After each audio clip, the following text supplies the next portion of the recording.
आम आदमी party supremo Arvind Kejriwal को लेकर सियासी जगत में जिस बात की आशंका थी, मुझे लगता है शायद अरविंद केजरीवाल ने खुद उस आशंका को अब सच में साबित कर दिया है।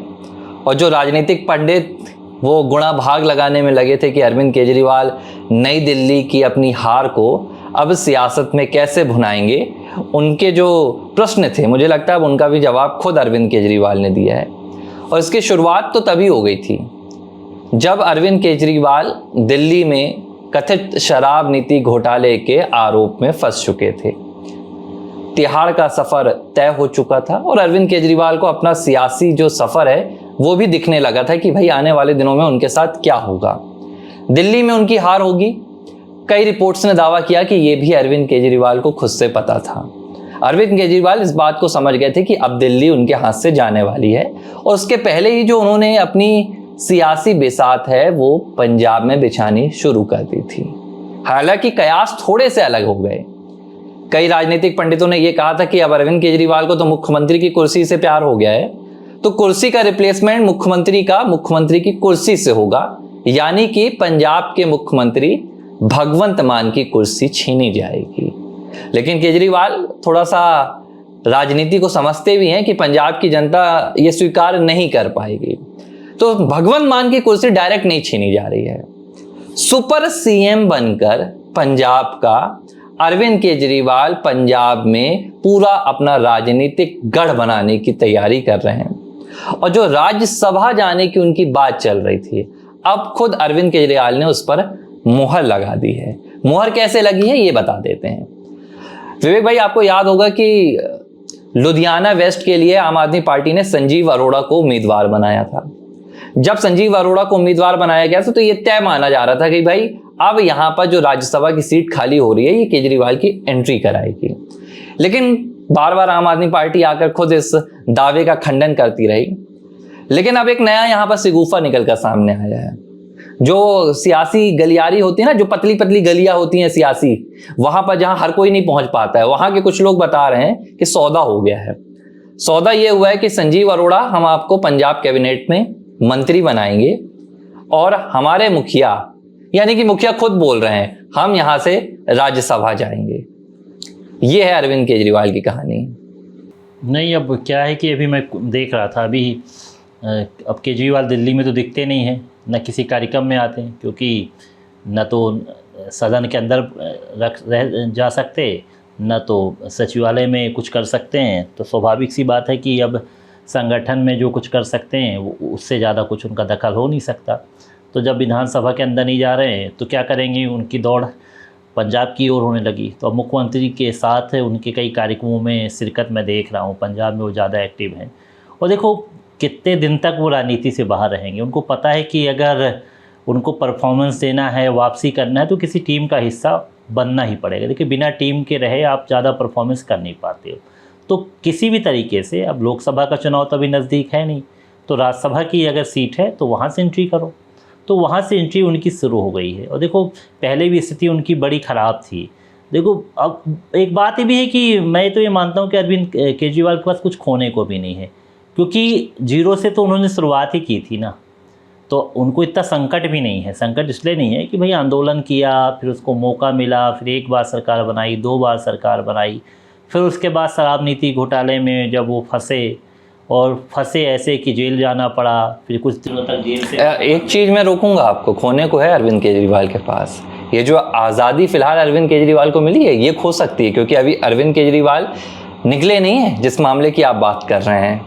नहीं देखिए, ये तो अलग चीज़ है। ये तो पहले से ही, अभी उन्होंने जब चुनाव लड़ा था तो उन्होंने बात भी की थी कि अगर मुझे जनता जिता देती है तो मैं इसको स्वीकार करूँगा।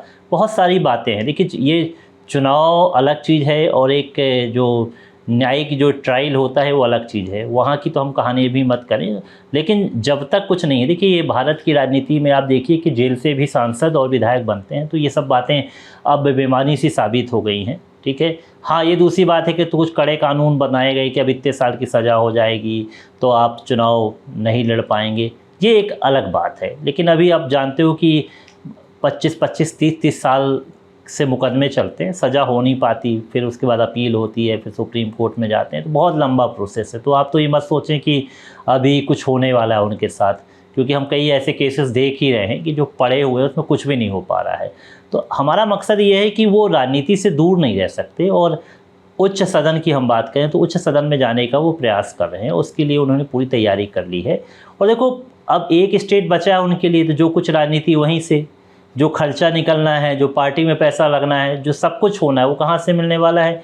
यहीं से होने वाला है। क्योंकि जब दिल्ली में सरकार थी तो उस आय के साधन बहुत सारे थे, चंदा मिलता था, लेकिन कहते हैं ना कि जो उगते ही सूरज को प्रणाम किया जाता है, वो दूसरी बात है कि छठ में डूबते सूरज को भी लोग प्रणाम कर लेते हैं। ठीक है, वो बिहार और उत्तर प्रदेश की तरफ से चलता होगा, लेकिन वहाँ तो ये यहाँ हम बात कर रहे हैं दिल्ली और पंजाब की बात कर रहे हैं, जहाँ पर छठ को तो ज़्यादातर नहीं मनाते हैं, ज़्यादा महत्वपूर्ण तो ये चीज़ नहीं है। तो उगते सूरज के लिए मैं कह रहा था कि सबकी राजनीति में पकड़ होती है, तो उनको पता है कि हमको राज्यसभा जाना होगा। यहाँ पे ऐसा कहिए ना कि सियासत में डूबते सूरज की कदर नहीं है, छठ में जरूर है। हाँ, नहीं छठ की बात नहीं, देखिए मैं कह रहा हूँ कि उनको उगना ही पड़ेगा। उगने का मतलब ये है कि एक्टिव पॉलिटिक्स में आप तब रह सकते हैं, सिर्फ राष्ट्रीय अध्यक्ष, संयोजक, आम आदमी पार्टी से कुछ काम होने वाला नहीं है, संगठन से कोई मतलब नहीं है, जनप्रतिनिधि बनना पड़ेगा, जिससे कम से कम सदन में जाएं, कुछ बोलने को मौका मिले, कुछ बोलें, कुछ बड़े नेताओं के खिलाफ बोलें।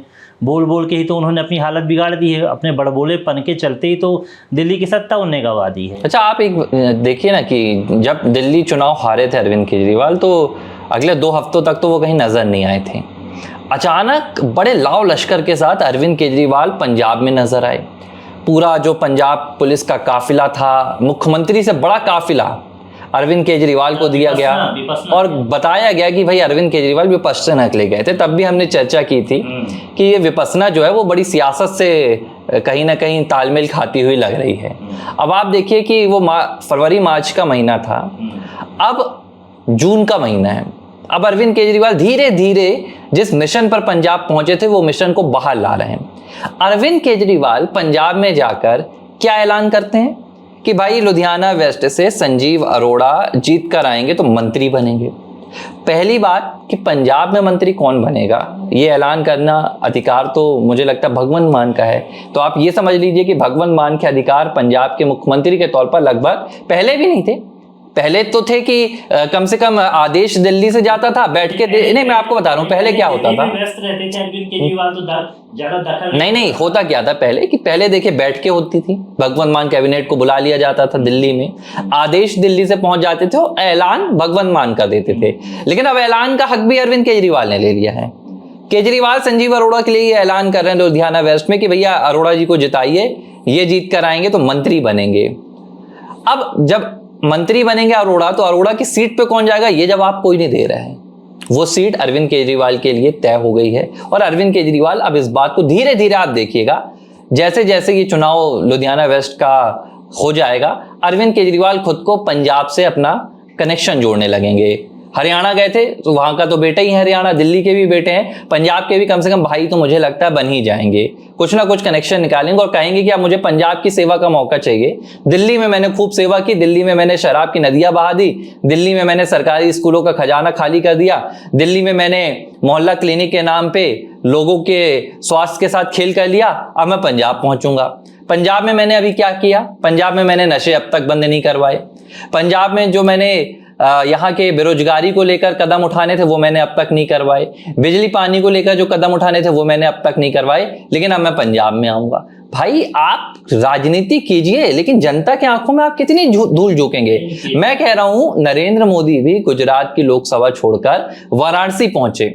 आज आप देखिए कि वाराणसी की क्या स्थिति है, कितना विकास वाराणसी में हुआ है। भाई अरविंद केजरीवाल, आपने तो जहां दिल्ली की जनता से वादा किया था वहां आपने कुछ किया नहीं, दिल्ली की जनता ने आपको टाटा बाय बाय कर दिया। केजरीवाल ने कहा था ना कि अगर दिल्ली की जनता मुझे निर्दोष समझती है तो मुझे चुनाव में जिताएगी और जेल भेजना चाहती है तो मुझे हरा देगी। तो भैया दिल्ली की जनता ने तो फैसला कर लिया आपको जेल भेजने का, फिर आप राज्यसभा क्यों जाना चाहते हैं? तो रास्ता तो देखेंगे, राज्यसभा नहीं जाएंगे तो क्या करेंगे, राजनीति तो करेंगे, राजनीति के लिए तो आए थे। अगर ऐसा होता तो अन्ना हजारे को किनारे लगा देते, न लगाते हैं लोग, अन्ना हजारे का सम्मान करते। अगर ऐसा होता तो कुमार विश्वास इनसे अलग क्यों हो जाता? सवाल यही है ना, इनके ही जो लक्षण थे ठीक नहीं थे, पहले वो सिसोदिया गए, फिर एक जैन साहब थे वो गए, उसके बाद केजरीवाल स्वयं चले गए, फिर लाइन लग गई जेल जाने वालों की। तो करप्शन के खिलाफ आप खड़े हुए थे, शीला दीक्षित के खिलाफ खड़े हुए थे, और उसके बाद आपकी कहानी क्या आई। अब कितने दिन तक चलोगे भाई? आपको गंदी जो एक नाला होता है उसमें आप प्रवेश कर ही गए।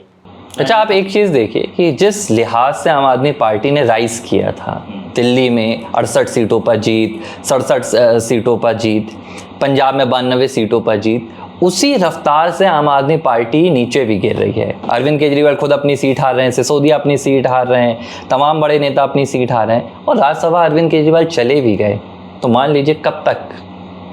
2027 में पंजाब में फिर विधानसभा चुनाव है। अगर इस बार वहाँ पर आम आदमी पार्टी की स्थिति क्या है वो सबको पता है।